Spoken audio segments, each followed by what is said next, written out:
Welcome.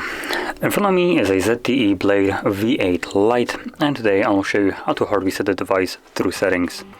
And to get started, obviously we will want to open up settings. From here, scroll down to, I assume, advanced settings. Here you will find backup and reset.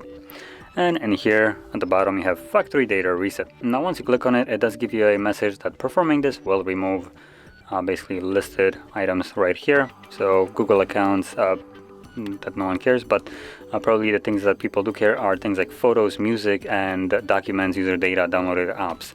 So if there's anything like that that you would like to keep, do back it up beforehand, otherwise you lose it permanently. Now, assuming you have already done it, or you simply don't want to back it up, then all you need to do is select reset phone memory right here and then reset phone.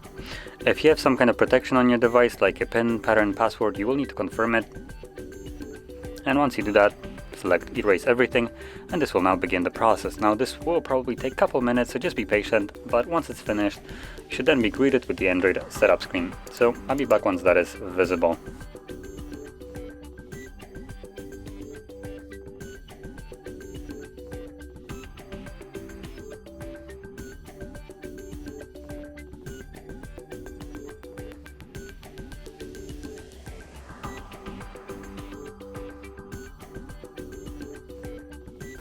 And as you can see, the process is now finished and you can set up your device however you like. So, if you found this very helpful, don't forget to hit like, subscribe, and thanks for watching.